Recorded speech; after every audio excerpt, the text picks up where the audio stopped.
Bonjour, bienvenue sur les clés du discernement. Donc, dans cette vidéo, on va explorer le piratage de l'énergie sexuelle des enfants et tout ce qui a été entrepris en termes d'ingénierie sociale pour fabriquer le consentement des plus jeunes, des têtes blondes, à une sexualité MK ultraisante, en tout cas visant à une programmation mentale par le trauma précoce, qu'ils ne contrôlent pas, qui est totalement sous contrôle des élites pédophiles satanistes. Allez hop, c'est parti.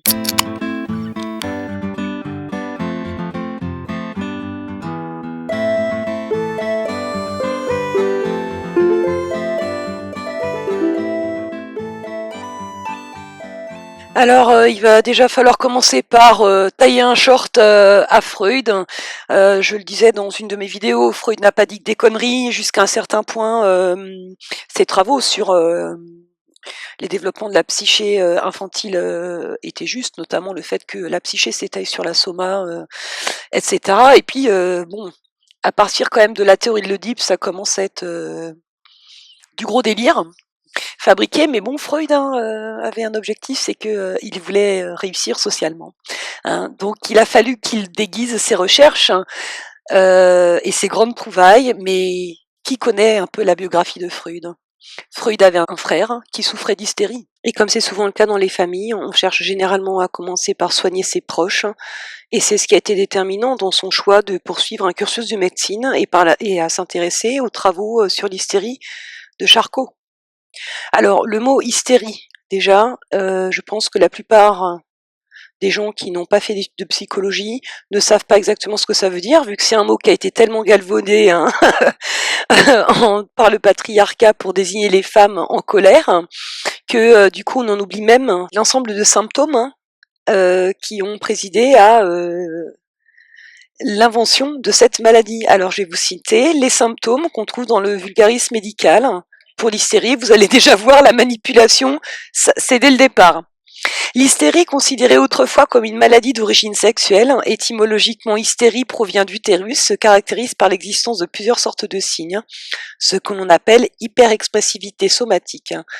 Mais les premiers symptômes qui étaient exposés donc par les patientes, donc majoritairement des femmes, étaient des paralysies constantes, des troubles sensoriels de type d'anesthésie, modification des perceptions visuelles sur un mode chronique et hallucination visuelle, crise d'épilepsie, épisode de spasmophilie, crise de tétanie passagère, attaque, et après, là, ça devient de la manipulation, à mon sens, théâtralisme, comportement excessif qui vise à attirer l'attention, impossibilité pour le malade de se déplacer ou de se tenir debout sans cause pathologique, baisse de la sensibilité, du toucher, du goût, troubles visuels, apparition de douleurs disséminées dans l'ensemble de l'organisme. Donc là, on a un mélange de symptômes très physiques, donc de symptômes objectifs, avec donc de la subjectivité introduite et qui déjà dévie totalement du sujet qui devrait nous préoccuper, à savoir, en gros, l'hystérie, c'était le fait qu'on ait affaire à une personne qui, sans trouble organique et fonctionnel, avait des crises de paralysie ou d'insensibilité sur une partie de son corps. Ce qui nous ramène à Freud et à son frère hystérique. Freud échangeait beaucoup avec son ami Otto Rank, qui lui-même a été soupçonné d'être un père incestueux et pédophile. Donc, eh bien, le frère de Freud, qui était hystérique, en fait, avait été abusé par leur père, qui le forçait à la fellation, ce qui a mené donc l'hypothèse que Freud lui-même a été abusé par son père, de la même manière. Et dans les lettres qui ne seront jamais traduites en français, parce que la Société française de psychanalyse est beaucoup trop puissante, on apprend qu'il avait parfaitement conscience que l'hystérie était liée aux abus sexuels que son frère avait subis et que donc c'était également la même chose pour toutes les femmes souffrant d'hystérie. Mais Freud s'est fait huer par les membres phallocrates de l'Académie de médecine. Donc s'il voulait continuer à financer ses recherches, il a dû revoir sa copie et fabriquer une fausse théorie des pulsions reportant la responsabilité de ces faits sur l'enfant et non pas sur l'autorité du père. Donc c'est une magnifique inversion, hein.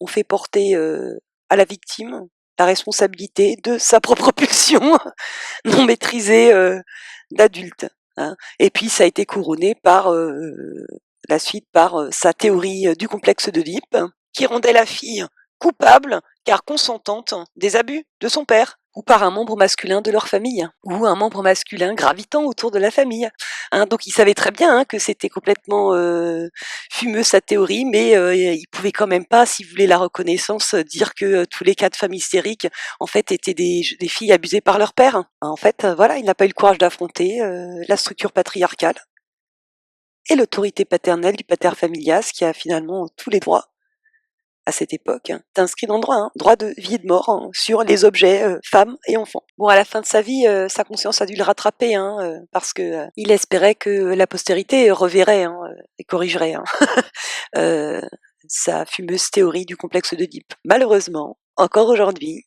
elle fait des ravages et surtout beaucoup d'argent, et a servi avec brio l'agenda LGBTP et la fabrique du consentement des mineurs à la sexualité, pédophiles, déviantes, perverses, abusives, tout ce que vous voulez, des membres masculins, des élites. Grâce à la grande psychanalyste freudienne Françoise Dolto et ses grands écrits sur le déni de l'inceste, hein, et le consentement de la fille abusée à se faire abuser, sachant que Dolto avait une sœur aînée qui est morte, laquelle sœur aînée était le fruit d'un inceste avec son grand-père. Hasard fortuit. Sinon, vous saviez que Françoise Dolto était la mère du chanteur Carlos? Hasard fortuit. Bon, comme chacun sait, Françoise Dolto était spécialisée dans la psychanalyse des enfants, mais on peut vraiment quand même se demander par qui son fils a été psychanalysé, hein. Mais on peut peut-être imaginer que ça a été à la manière du psychanalyste dans L'arrache-cœur de Boris Vian. Bon, après, tout le monde connaît évidemment, hein, les messages subliminaux sexuels dans les dessins animés de Disney. Donc tout ça dans le but, eh bien, de s'approprier l'énergie sexuelle des enfants pour une sexualité androcentrée, phallocrate, pornographe.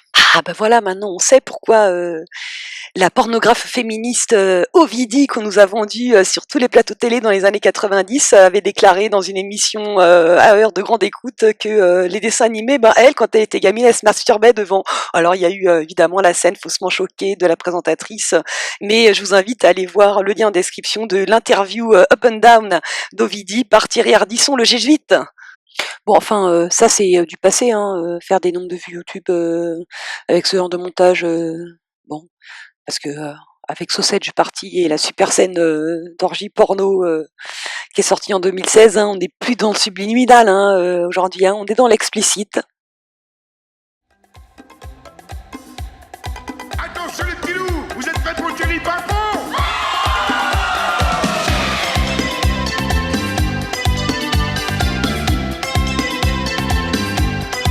L'été dernier fatigué, je suis parti sur une chaloupe, bronzer ma carte de crédit à la Guadeloupe. Dans un palace en bambou, j'ai rencontré Banana, la fille du roi des vaudous, qui m'a fait un truc extra. Mais qu'est-ce qu'elle t'a fait, Banana? Tire les pimpons sur le chihuahua, tire les pimpons avec la tête, avec les bras, tire les pimpons à coup en l'air, à coup en bas. Touche mes castagnettes, moi je bouche un péjanama.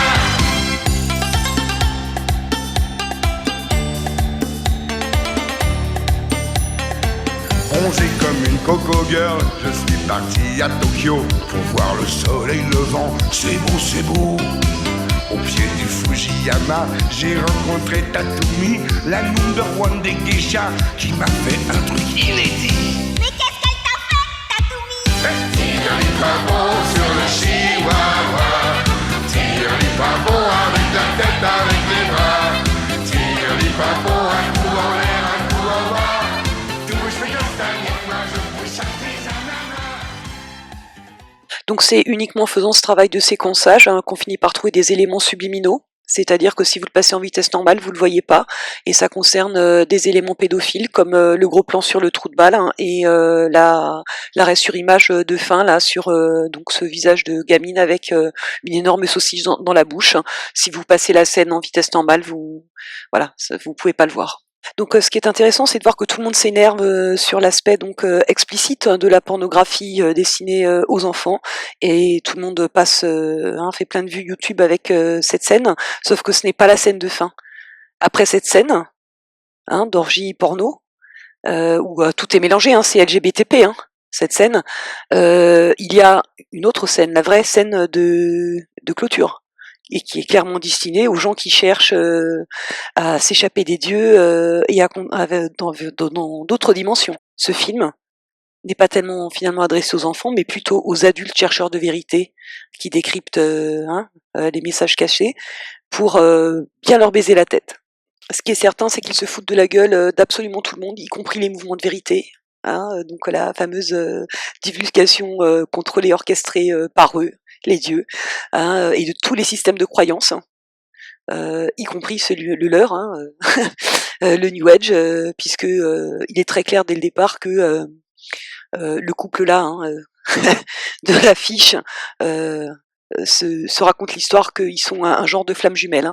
En tout cas, quand on est initié, on voit bien que c'est un clin d'œil destiné à toutes les personnes qui se racontent des grandes histoires d'amour sur un plan spirituel, et puis on voit bien comment ça finit. Vous êtes de la bouffe et de toute façon vous finirez dans une orgie comme tout le monde. Bon, en tous les cas, tous les éléments auxquels il faut prêter attention sont présents. Enfin, la menace d'extermination par une grande catastrophe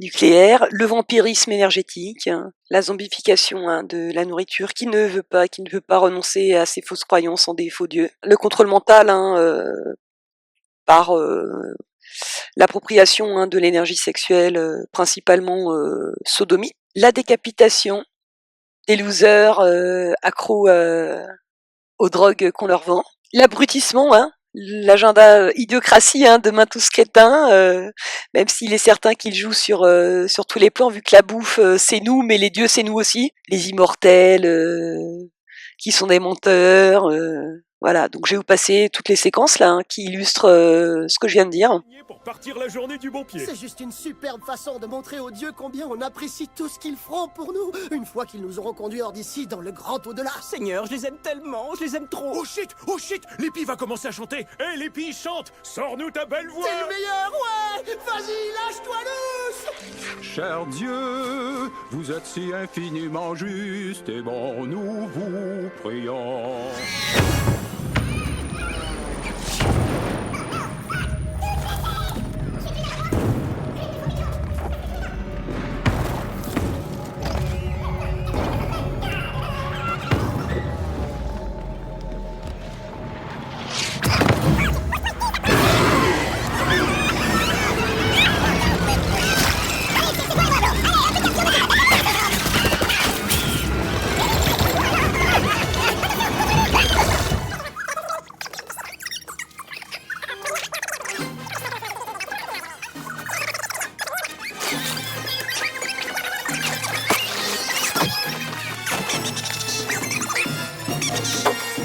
D'ici, les dieux nous anéantissent. T'es fou quoi, ça n'a pas de sens du tout. Pourquoi les dieux nous tueraient, ça n'a pas de sens à la fin.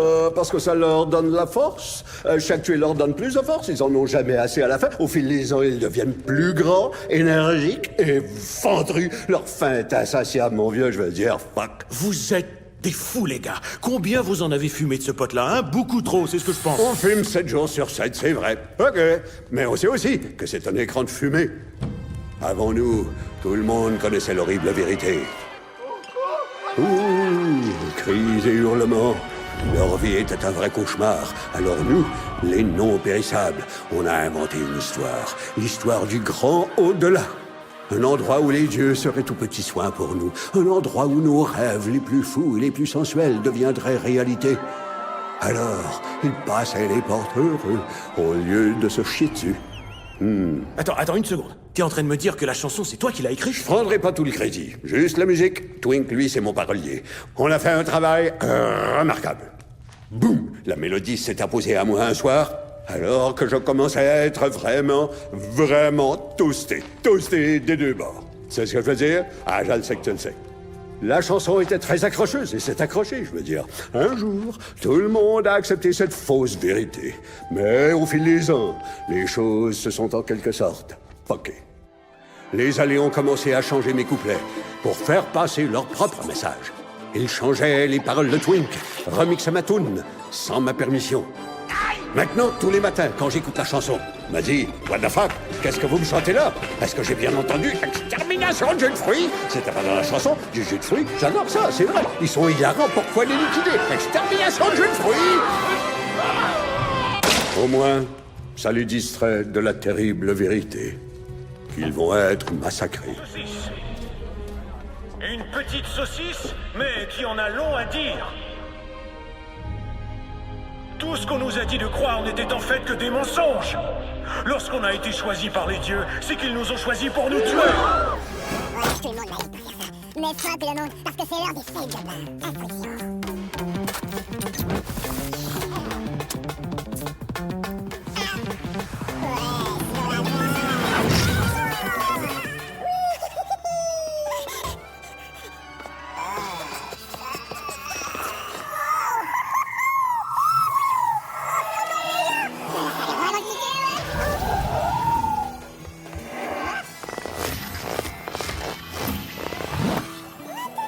Ma stupide journée.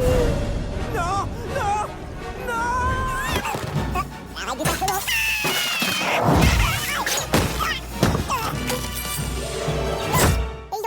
Ils ont compris comment fonctionnait ma voiture, ils sont entrés par l'air conditionné, et je pense bien que j'oublie rien. Ok, maintenant dégage de moi. Faut juste que tu relaxes et que tu t'ouvres grand. Hey, mais qu'est-ce que... Oh, ouais! Ça vient d'entrer dans mes fesses!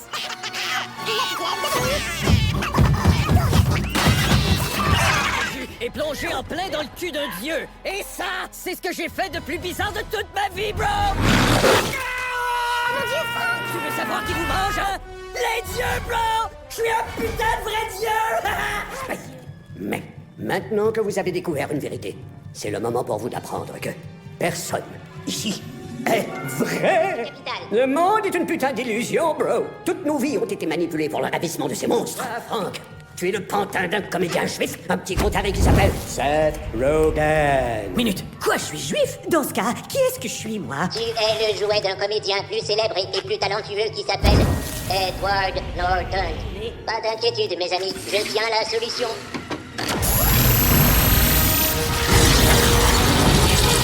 J'ai inventé un portail qui nous permet de voyager dans leur dimension.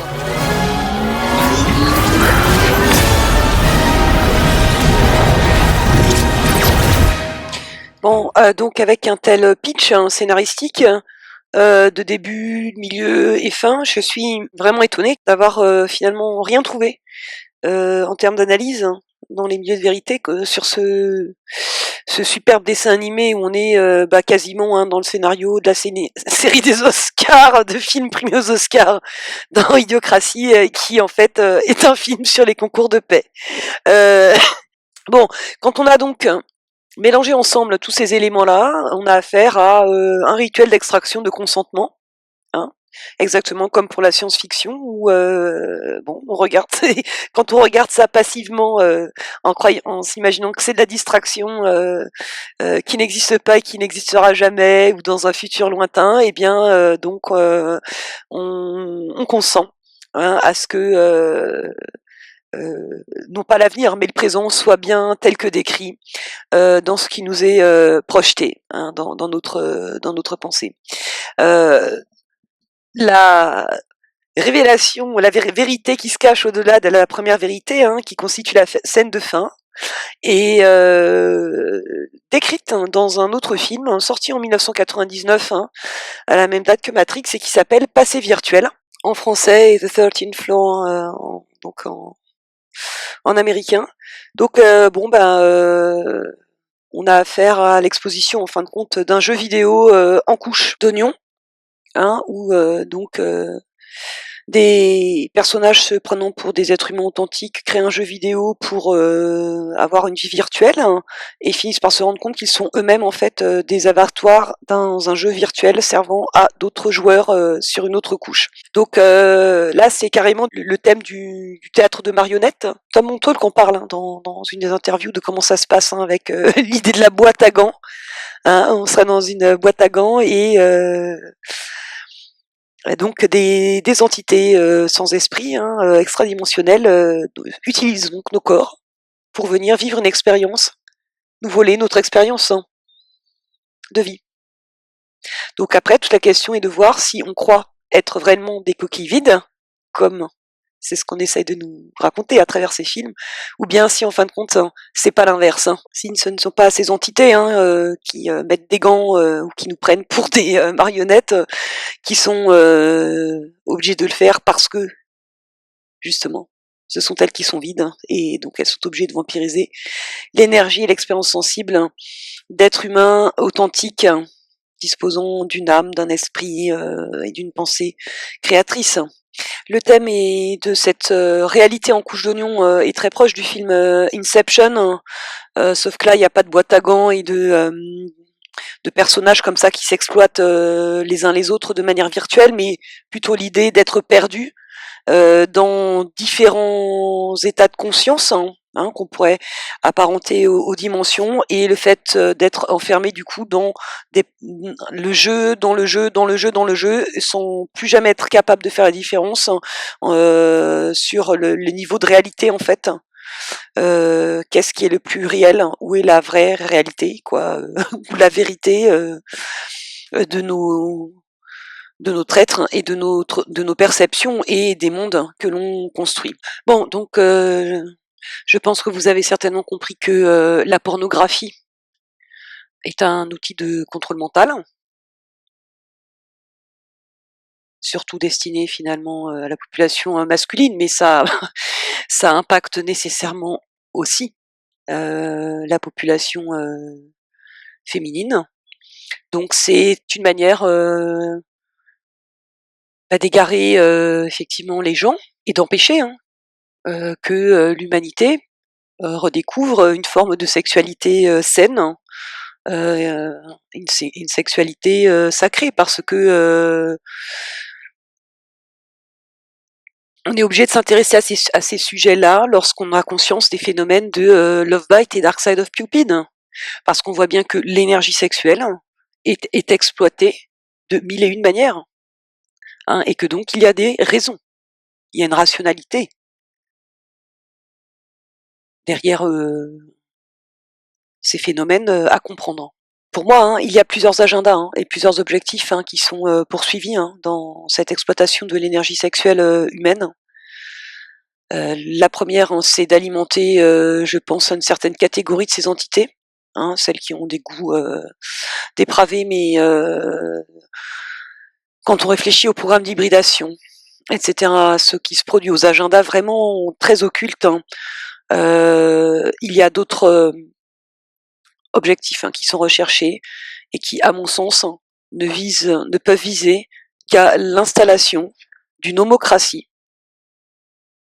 incorporée sur cette planète, mimant l'hétérosexualité native, mais avec un pool génétique exclusivement XY, où une partie conserve, on va dire,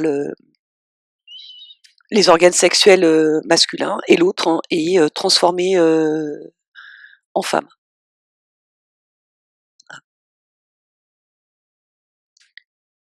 Je pense que c'est bien cela qui est recherché à travers tous ces essais et cet intérêt pour la génétique humaine. De débarrasser la planète de toutes les femmes de naissance. Je ne vois rien d'autre, en toute logique, qui puisse expliquer un certain nombre de faits qui semblent décorrélés au premier abord, comme le discours de Michael Swift, qu'on trouve encore sur la librairie de l'université jésuite de Fordham, et que je lirai aussi dans une vidéo, parce que je m'attends pas à ce que mes auditeurs, mes auditrices aillent le faire et se palucher la traduction. Simplement, quand on lit ce texte et que l'on commence à prendre conscience que la plupart de nos élites sont en fait des hommes homosexuels, mimant l'hétérosexualité, hein, le couple Barack Obama-Michelle Obama est un couple homosexuel, Michelle Obama est un homme, trans, même pas transsexuel, hein, juste travesti. Il y a que les vrais hommes homosexuels, hein, parce qu'il y en a. Quand je parle de vrais hommes, c'est des êtres humains authentiques, hein, et eux, ils sont capables de les reconnaître au premier coup d'œil, hein. C'est très intéressant, hein. C'est très précieux d'avoir des amis d'ailleurs comme ça, pour m'aider dans mon travail. Hein, et donc quand on met donc ces découvertes, hein, sur ce phénomène, hein, d'inversion de sexe, hein, chez les élites, hein,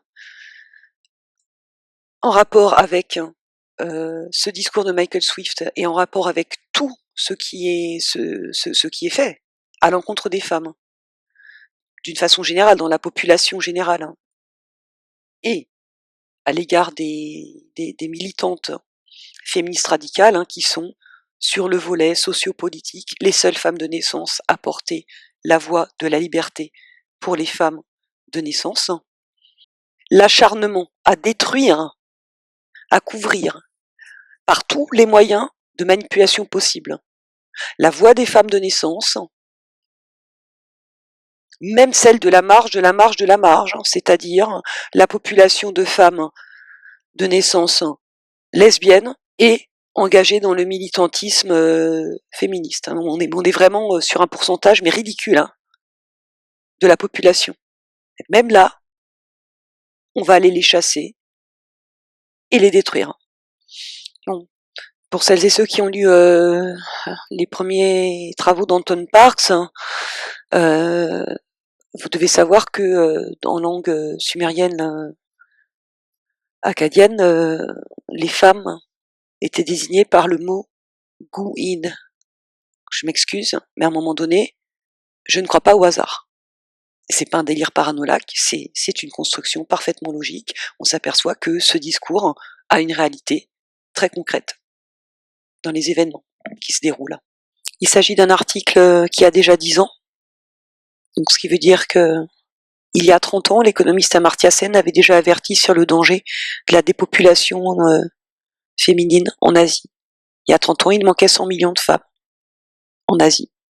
Il y a 10 ans, il en manquait 163 millions. Bon, mais il y aura sûrement un nouveau bouquin pour nous dire combien il en manque aujourd'hui, en 2018, 10 ans plus tard. Donc la dépopulation, effectivement, ça fait déjà un moment qu'elle a lieu. Elle commence par les femmes de naissance. Donc après, si vous considérez que c'est plus important pour vous en tant qu'homme de vous polariser sur vos problèmes égotiques, de virilité souffrante,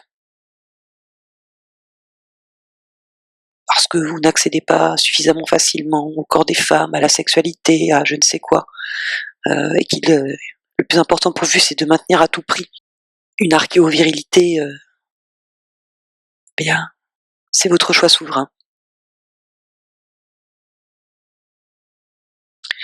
J'ai aussi le mien, ainsi qu'un certain nombre d'autres femmes. Nous ne reviendrons pas. La seule chose qui nous maintient en vie, c'est le travail nécessaire à faire pour être absolument certaine de ne surtout jamais, jamais, jamais, jamais, jamais revenir sur cette planète, que ce soit dans un corps de femme ou d'homme.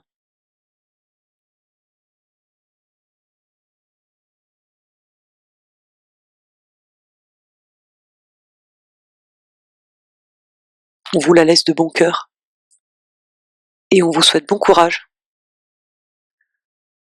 avec votre conscience et pour la descendance, hein, qui aura à vivre cette expérience, qui est en préparation, eh bien, depuis quelques décennies déjà.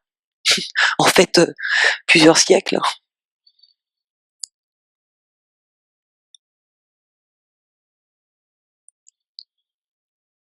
c'est pas sûr qu'ils arrivent à leur fin, cela dit, hein, parce que si c'était le cas, je pense qu'ils y seraient déjà arrivés avec tous leurs petits joujoux et toutes leurs petites technologies, que ce soit le génie génétique, leur programme d'hybridation ou je ne sais quoi. Hein. Je me demande bien sur quoi ils butent.